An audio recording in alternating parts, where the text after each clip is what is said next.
guys, this is Judy Fordon. Okay, it's been a minute since we talked about mindset and the lead sources we're calling. We had already covered in the past expireds and for sale by owners. So today I wanted to talk about our sphere of influence, center of influence, past clients. You know, everybody calls it something different. So the people that we know and or we've worked with in real estate in the past. So I'm going to ask you the same questions that I asked you for expireds and for sale by owners. So the first question is, and please write this down, what's going on in your head that stops you from calling your sphere of influence?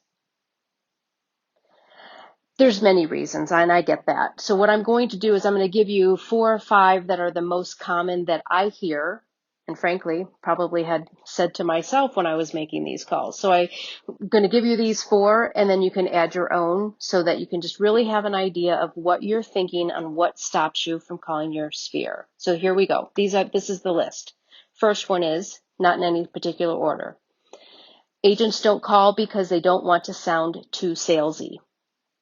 They don't want to call because they don't want to look desperate or that they're begging for business.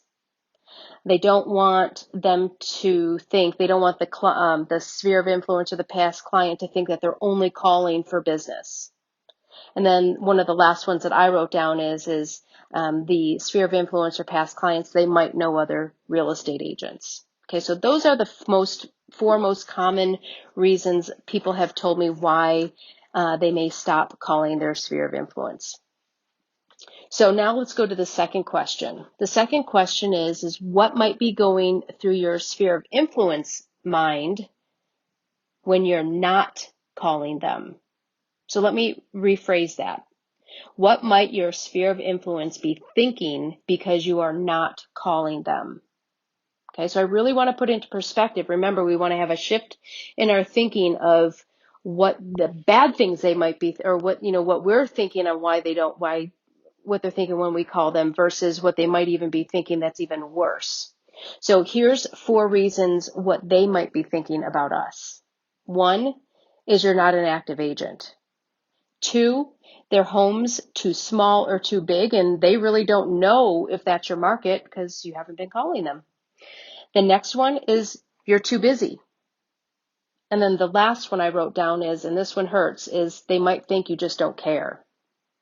We don't want that to happen. So let me give an example. Let's think about it this way. Think about if you had a friend or a family member or a past client, and for some reason they went with another agent, and you run into them and they say to you, oh my gosh, I had the worst experience with this agent buying or selling a house. How are you going to feel because you didn't take the time to reach out to them, to let them know that you were there to help them, not to beg for business, not to do all those crazy things that were in our head in question number 1, but it's really our fault if they go with somebody else. They don't know that we're in the business. They don't know these things if we're not reaching out to them. So please don't let that ever happen to you, that because you haven't called that they choose to go with another agent and they have a horrible experience. Okay, so you can see that it's really our choice. It's our choice in how we approach these calls. So I would say choose wisely. So I'll end today, as I usually do, that what we're doing, it doesn't get easier. We're just getting better. So go make it a great day. Have great prospecting. Go call those people you care about. Talk to you soon.